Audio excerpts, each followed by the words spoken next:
Hello friends, welcome back to my channel. আশা করছি সবাই খুব ভালো আছেন, আমিও ভালো আছি। আমি আজকে কাঁচা পেঁপের একটি নিরামিষ রেসিপি নিয়ে এসেছি।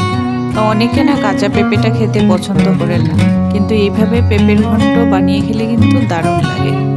তো দেখুন, প্রথমে আমি পেঁপেটার খোসা ছাড়িয়ে ছোট ছোট করে কেটে ধুয়ে পরিষ্কার করে নিয়েছি।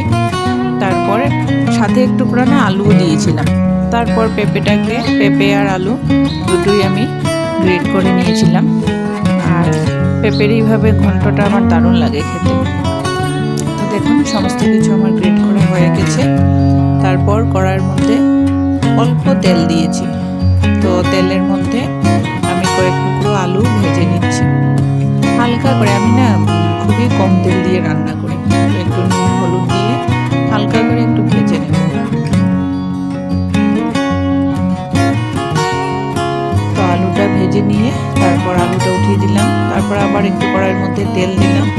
তো ফোড়নে দিলাম শুকনো লঙ্কা, তেজপাতা, তারপর গোটা দারচিনি, গোটা একটা এলাচ দিলাম আর 5 ফোড়ন দিয়েছি। তারপর পেঁপেটা দিয়ে দিলাম, নুন দিলাম, হলুদ দিলাম, লঙ্কার গুঁড়ো আর অল্প জিরের গুঁড়ো। তো দিয়ে ভালো করে সমস্ত কিছু মিশিয়ে নিলাম।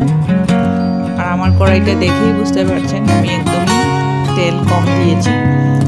তারপর একটু আলু দিয়ে দিলাম, দিয়ে জল দিয়ে ঢাকা দিয়ে দিলাম। তো দেখুন, আমার পেঁপের ঘন্টটা হয়ে গেছে। খুবই তাড়াতাড়ি আর খুব কম সময় আর কি হয়ে যায়।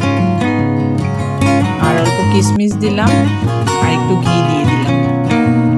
দেখুন, আমার পেঁপের ঘন্টটা হয়ে গেছে।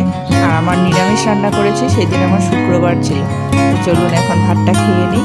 শীতের দিনে গরম গরম খেলে ভালো লাগে, ঠান্ডা হয়ে গেলে ভালো লাগে না খেতে। আর এখানে করেছিলাম ফুলকপি আলু দিয়ে পনির তরকারি।